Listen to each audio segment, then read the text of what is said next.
The burning shore. The night had been calm before it broke into fire and screams. On the western coast of Ireland, where the waves kissed the rocks and the gulls circled high above, a small village lived in peace, unaware that its quiet world would soon be shattered. Among its people was a 17-year-old girl named Éire, who had known nothing greater in life than the green hills, the salty winds, and the warmth of her mother's songs by the hearth. That evening, she had sat with her younger brother, sharing stories about the stars, never once imagining that by the time dawn rose again, her life would be torn away from her hands like smoke carried by the wind. When the first horn sounded, she thought it was thunder rolling across the horizon, but the sound was harsher, sharper, like an animal's roar carried through metal. Dogs barked, men shouted, and before she could run to her family, the smell of smoke and the glow of flames filled the air. She stumbled into the street, heart pounding, as warriors she did not know stormed through the village. Their hair was wild, their weapons glinted with firelight, and their voices were guttural and fierce, a language she had never heard before. Around her, mothers clutched their children. Elders cried out, and men who tried to fight were struck down with terrifying speed. Éire's first instinct was to flee, but her mother's voice came back to her, soft but strong, words she had often whispered. "Child, remember, no storm lasts forever. Even when the world breaks, you must carry the fire inside you." That memory kept her from collapsing in fear as hands seized her and bound her with coarse rope. She looked once over her shoulder and saw her brother being carried away by another man, his small body thrashing in panic. She wanted to scream for him, but her voice broke in her throat, swallowed by the chaos. The burning that rose from the huts was more than fire. It was the funeral pyre of everything she had ever known. Dragged toward the shore, Éire's bare feet cut against the stones, and the salt spray stung her eyes. She saw the great ships waiting in the water, long, sleek, like predators resting on the tide.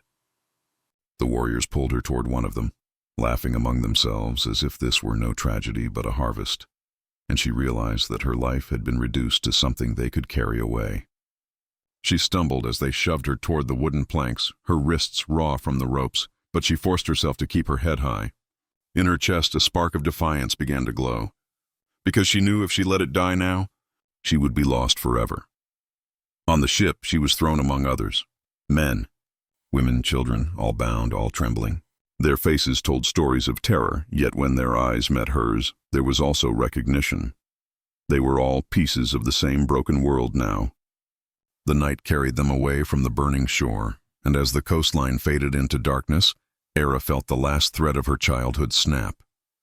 Yet in the silence that followed, she whispered to herself the words her mother had given her, clinging to them as if they were a shield. She told herself that though her body might be bound, her spirit was still free, and no one could take that from her. The sea was merciless that night, waves crashing against the ship as though the ocean itself protested the violence done upon its shore. Éire leaned against the wooden hull, the salt water soaking her dress, and closed her eyes, forcing herself to breathe slowly. Around her, others sobbed quietly, but she refused to weep. She felt the fear in her bones, sharp as knives, yet she also felt something deeper, something rising from the ashes of her grief. She did not know where the ship would take her, or what fate awaited her, but she knew she must survive, not only for herself, but for her brother, her mother, and for the life that had been stolen from her. Survival was the only weapon left to her, and she intended to wield it. When dawn finally crept across the horizon, painting the waves with silver light, Éire lifted her gaze to the endless water. It seemed to stretch forever, like an impossible prison. Yet in its vastness, she found an odd comfort. Somewhere beyond that horizon, there was still hope, even if she could not yet see it. She told herself that as long as she could breathe, as long as her heart still beat, her story was not over. And so, on that first day of captivity, with fire behind her and uncertainty before her, she made a silent vow. She would endure whatever shadows awaited her, and she would keep her spirit alive, no matter how dark the night became. The endless sea, the sea stretched out in every direction, vast and endless, swallowing the horizon in gray mist. For Éire, it felt as though the world itself had been cut away, leaving only water, wood, and sorrow. The long ship groaned as the waves struck against its hull, and every rise and fall sent a shiver of dread through those who sat bound upon its benches.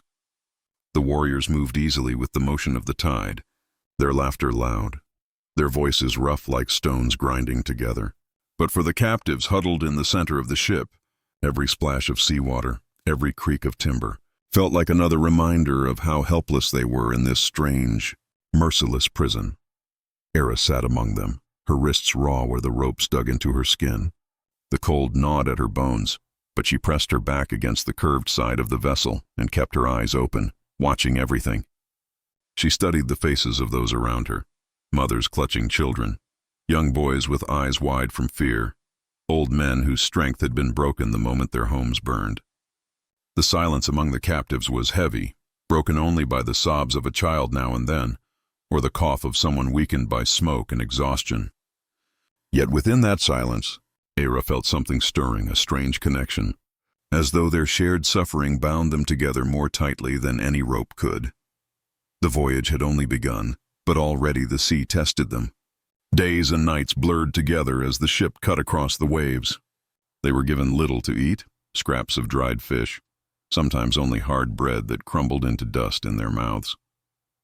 Water came from wooden casks, passed sparingly, for even the raiders feared the cruelty of thirst on the open ocean. Many fell into fever, their bodies shaking in the damp cold. But still the ship pressed forward, the sails swallowing the wind and the oars slicing the waves. For Era, every moment was a trial, yet also a chance to discover a strength she had never known. When a young boy beside her grew too weak to lift his head, she whispered to him softly, telling him stories of her village, of the hills where the heather bloomed, of birds that sang at sunrise.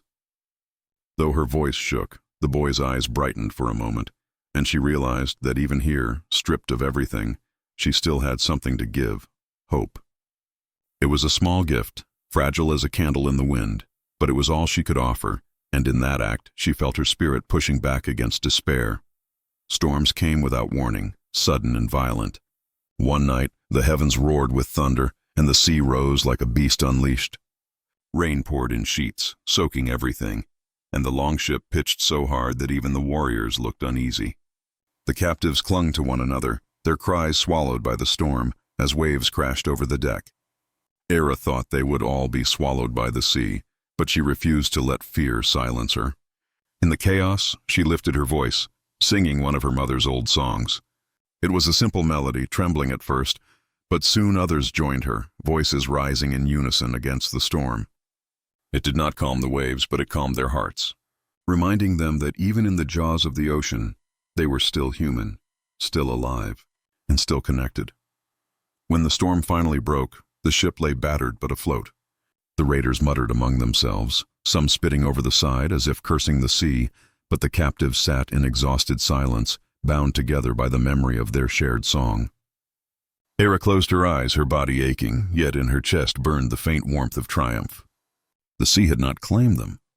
Their voices had risen above the roar of thunder, and for a moment they had felt stronger than their chains. The days that followed were cruel, yet each one taught Era more about herself. She learned to endure hunger, to swallow pain, to steady her breath when fear threatened to crush her.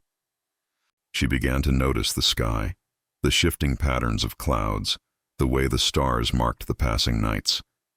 Once she even dared to meet the eyes of one of the warriors. He looked at her with surprise, perhaps expecting her to lower her gaze, but she did not. She held his stare until he turned away, muttering under his breath. In that instant she understood that though they could bind her hands, they could not bind her spirit, as the longship sailed onward, carrying them into lands unknown. Era felt the weight of uncertainty pressing harder with each mile. Yet she also carried something else, an ember of defiance, glowing quietly within her. She told herself that survival was not just about living another day. It was about remembering who she was, about refusing to let her soul be broken. The sea was endless, but so was her resolve. And though she did not yet know what awaited her on the far shore, she vowed that when the time came, she would face it not as a helpless captive, but as someone who had already endured the fury of the ocean and had not been defeated. The strange land. When the long voyage finally ended, the sea gave way to the dark outline of a new shore. At first it appeared only as a shadow against the pale morning sky, but as the ship drew nearer, jagged rocks, Forests of tall pines and narrow inlets came into view. For the captives, the sight of land should have brought relief, but instead it deepened their dread. None of them knew what awaited beyond those silent trees, and the unknown was more terrifying than the stormy waves they had just survived. The longship slid into a narrow fjord, its tall cliffs echoing the calls of seabirds. The warriors cheered, raising their arms in triumph as if returning from a victorious hunt, while the captives huddled in silence. The air was sharp with the scent of pine and salt, colder than the Irish shores Era had once known. She shivered, not only from the chill but from the heavy weight of realization. This was no passing nightmare. She had been carried into another world, and the life she once knew was slipping further away with each heartbeat. When the ship finally reached the shore, the warriors leapt into the water with shouts of celebration, dragging the captives out one by one. The ropes around Era's wrists tightened as she was pulled onto the sand. Her bare feet sank into the unfamiliar soil, and she lifted her head to take in the sight of the settlement that awaited them. It was unlike her quiet village back home. Wooden halls with carved beams rose against the sky, smoke curling from their roofs. Men and women bustled about the shore, some greeting the raiders, others carrying baskets and tools. Children peeked from behind their mothers, pointing at the bound captives with wide eyes, as if watching a strange parade. Era's heart clenched as she realized that here, she and the others were not people but prizes. Their pain was invisible to those who watched. Some laughed, others shouted questions to the raiders, but no one looked at the captives with compassion. They were simply objects being brought ashore, trophies of war, shadows of their former selves. For a moment, despair pressed so heavily on Era's chest that she could hardly breathe. Yet then, as she stood in the line of trembling prisoners, she remembered her mother's words once more, and she forced herself to lift her chin. She would not let them see her break. The captives were herded into a wooden pen at the edge of the settlement, guarded by men with spears. The ground was muddy and the air was thick with the smell of smoke and animals. Around her, people sank to the ground, exhausted and hungry. Some wept quietly, others sat in silence, their eyes empty. Era sat among them but kept her eyes on the horizon, searching for something, anything that could remind her she was still alive. She found it in small things: the cry of a gull overhead, the shimmer of light on the water, the faint warmth of the sun breaking through the clouds. These were tiny gifts, but they mattered. They whispered to her that the world was still beautiful, even if her place within it had changed. Days turned into weeks as the captives remained in the settlement, waiting for their fates to be decided. Some were taken away quickly, chosen by different households, while others remained, uncertain of what tomorrow would bring. Era watched as families examined the captives the way they might study animals in a market, and each time someone was led away, fear rippled through those left behind.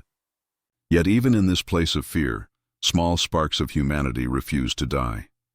She saw a mother comforting her child with a lullaby at night. She saw two strangers share a crust of bread in silence. She even saw one older woman, her hands calloused from work, trace patterns in the dirt with her finger, symbols of her faith, reminders of a world she refused to forget. Era herself found strength in remembering stories from her childhood.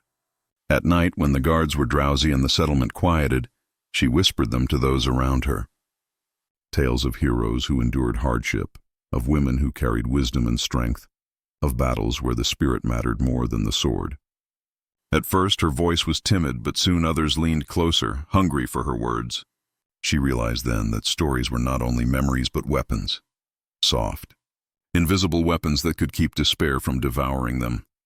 Her spirit began to harden, not like cold stone but like tempered steel, bent by fire yet stronger because of it. She watched the raiders carefully, not with hate alone, but with the eyes of someone who needed to learn. She noticed their routines, the way they trained, the way they respected courage, even in their enemies. She did not belong in their world, yet she understood that if she was to survive, she must know it. Survival meant more than breath. It meant adapting without surrendering the core of who she was. One evening, as the sun dipped behind the hills, Ira stood at the edge of the pen and looked out across the fjord. The water glittered with light, and for a brief moment she felt the same peace she once felt in her village by the sea. She whispered to herself, promising that no matter what role they tried to force upon her, she would carry her true self within. They could strip her of freedom, but not of dignity. They could silence her voice in public, but not the fire burning in her heart. And though she did not yet know how, she believed there would come a day when she would shape her own fate again. The silent resistance life in the settlement took on a rhythm that was not chosen by the captives, but imposed upon them. Every morning, before the sun had fully lifted above the fjord, the guards came to unlock the pen and lead some of the captives away to work. Those who remained were forced to clean, to carry water, or to repair nets for fishing.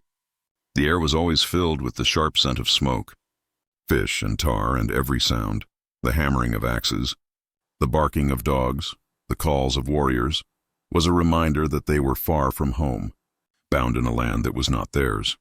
For many, despair settled like a shadow that would not leave. Yet within that shadow, small sparks of resistance began to flicker, fragile but determined, and Era was one of the first to nurture them. She had learned quickly that survival was not only about enduring hunger or cold, but about guarding the spirit from being crushed. There were no weapons in her hands, no armies behind her, but she understood that even a captive could resist in ways that did not draw the lash of a guard's whip. She began with small acts, almost invisible, but each one carried meaning. When another girl broke down in tears, Era would hold her hand and whisper to her until the sobs faded. When a child trembled in fear at night, she told them a story of heroes who faced darkness and won. When scraps of food were given, she sometimes gave hers to those who were weaker, knowing that kindness itself was a rebellion in a place that thrived on cruelty. The guards did not notice these things, or if they did not care. To them, the captives were silent shadows, useful only for labor. But among the prisoners, Era's presence became a quiet flame.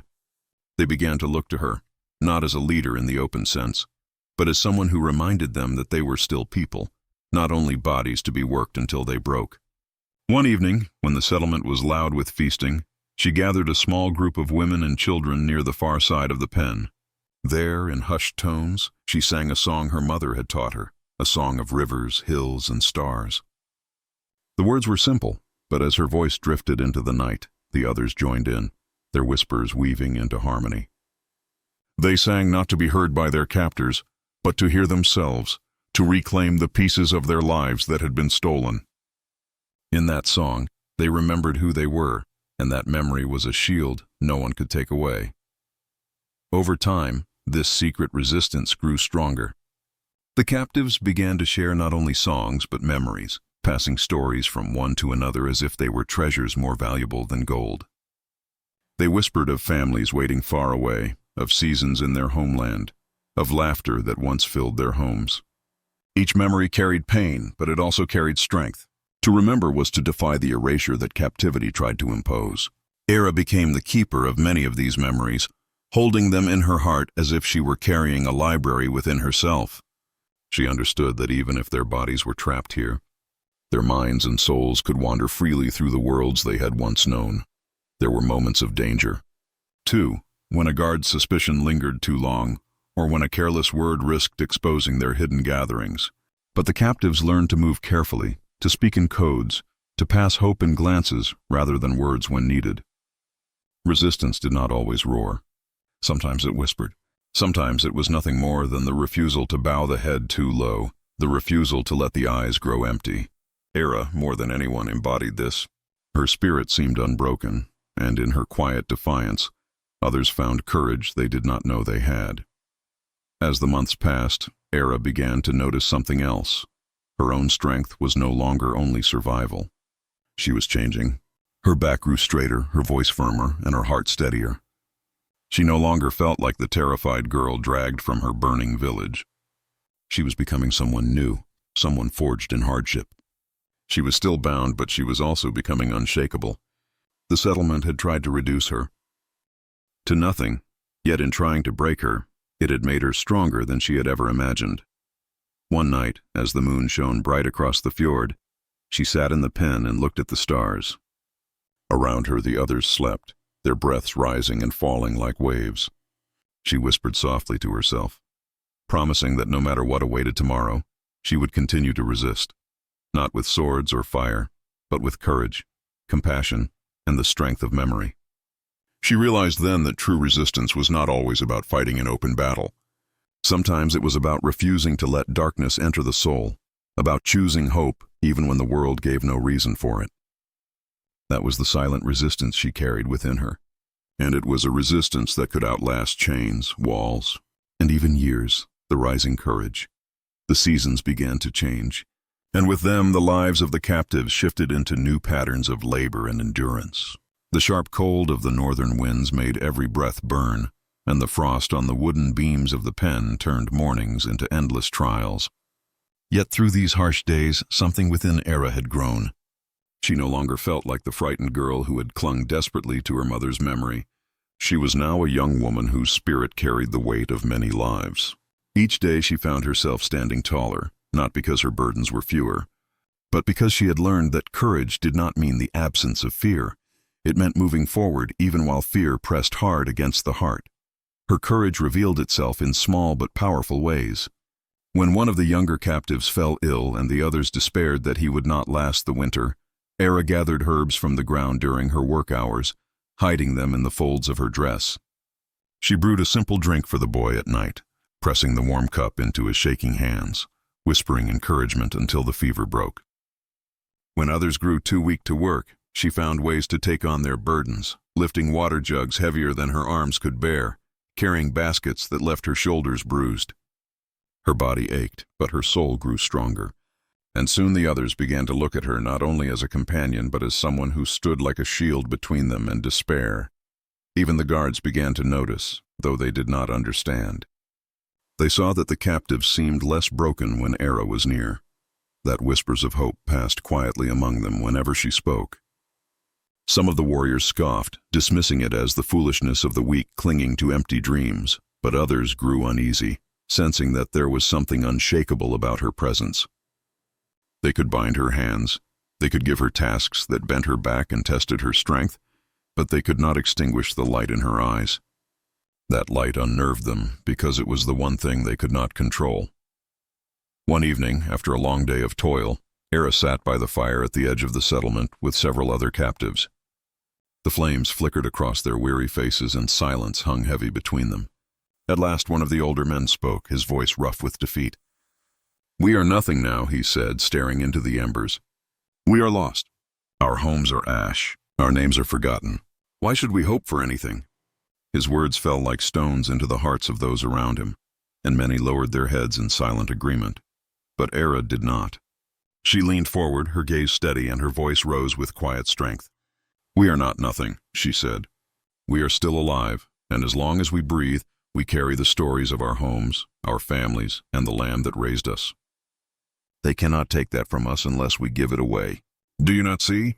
Every moment we endure is defiance. Every memory we hold is a victory. We are not lost. We are seeds carried by the wind, and though the storm is fierce, seeds do not die. They wait for the earth, and when the time is right, they grow again." The others listened, their eyes reflecting the firelight, and a hush spread over the group. For the first time in many days, hope stirred in their hearts, fragile but alive. That night, when they returned to the pen, they spoke not of their pain, but of their memories, trading them like treasures. A woman spoke of her daughter's laughter. A man described the fields of his homeland. Children shared the sound of rivers and the sight of meadows where they once played. Era's words had opened a door, and through it, they stepped back into themselves. From that night forward, her role became clearer. She was no longer simply enduring captivity. She was guiding others through it. She comforted the weak, encouraged the fearful, and reminded everyone that their value was not defined by the chains on their wrists. Her presence became a quiet rebellion, not in the form of weapons or escape, but in the strength of the human spirit refusing to bow. And though the settlement continued its harsh demands, the captives now carried something their captors could not see, a shared courage, rising like a hidden fire among them. The greatest test came during the harshest days of winter, when snow buried the ground and food grew scarce. The captives were driven harder than ever, forced to work even when their hands were raw and their stomachs empty. Many began to falter, stumbling in the snow, collapsing in exhaustion. It was then that Era's courage shone brightest. She lifted those who fell, shared the last crumbs of her own bread, and whispered words that steadied trembling hearts. She told them that winter was only a season, that no storm lasted forever, and that spring would come again, bringing new strength with it. Her words spread among them, carried like sparks from one heart to another. Soon, even those who had given up began to rise again, fueled by the belief that survival was more than a burden. It was a victory. Ira's rising courage transformed not only her own life but the lives of everyone who walked beside her.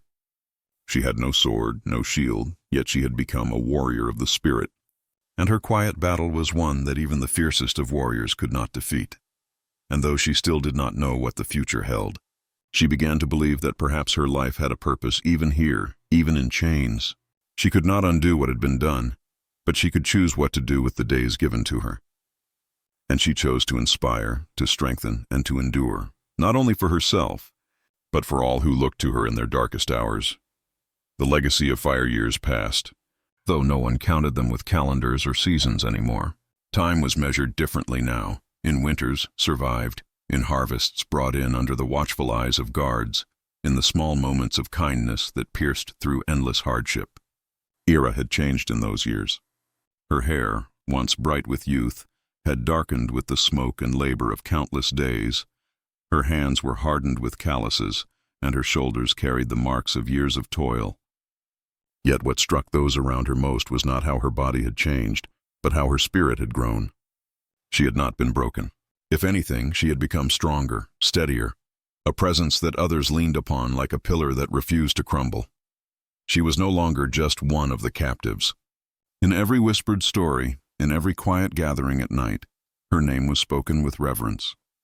The children who had once cried in fear now grew up under her guidance, carrying her words in their hearts. The elders, who had once despaired, now found comfort in her unwavering belief that survival itself was a victory. She had become something more than a prisoner. She had become a symbol, a living reminder that even in chains, the human soul could burn brighter than fire. It was during one particularly harsh winter that her legacy began to take shape in ways even she did not expect. Food was scarce, and despair crept through the settlement like an icy wind. Many whispered that they could not go on, that their strength was gone. But Ira stood in the center of the pen one evening, as the snow fell silently around them, and she raised her voice not in command, but in compassion. She spoke of storms she had seen pass, of nights that had seemed endless, but had given way to dawn. She told them that their pain would not last forever, and that even if their bodies remained bound, their spirits could walk free across the lands of memory and hope. Her words lit a fire in the hearts of those who heard them, and soon they too began to speak with courage. They reminded one another of who they were, of the homes that had shaped them, of the families who still lived in their memories.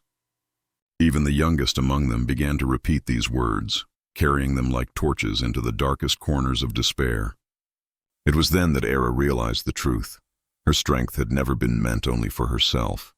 It was meant to be shared, to grow in others, to create a flame that no winter wind could extinguish. The guards could not understand this change. They noticed that the captives no longer bent their heads so low, that their eyes carried something steady and unshaken. They tried to beat it out of them, to crush it with harsh orders and heavier burdens, but it was no use. What they faced was not rebellion in swords and spears, but a deeper resistance, a refusal to let the spirit die. That kind of strength was beyond their reach. And though the captives still worked, still suffered, still remained in chains, they carried within them a freedom that no master could steal.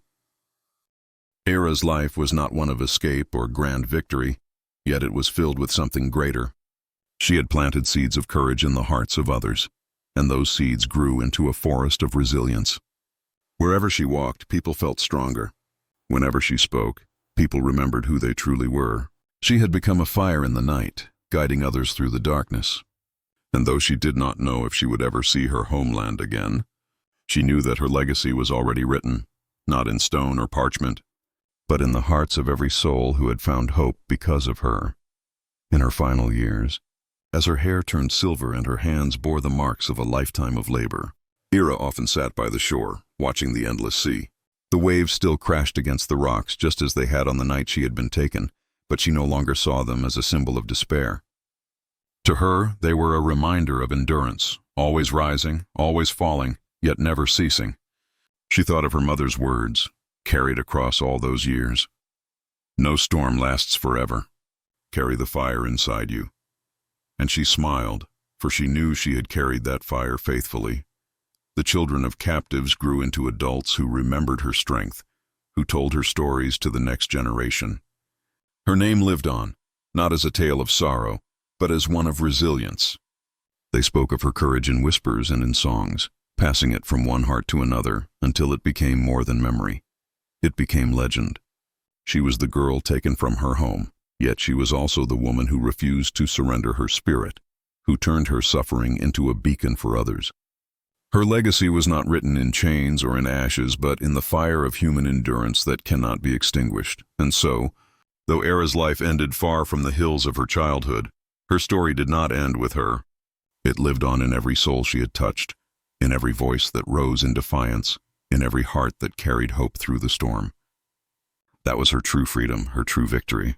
The world had sought to make her nothing, but she had become something greater, a symbol of what it means to be human, unbroken, unyielding, eternal as the fire that burns within.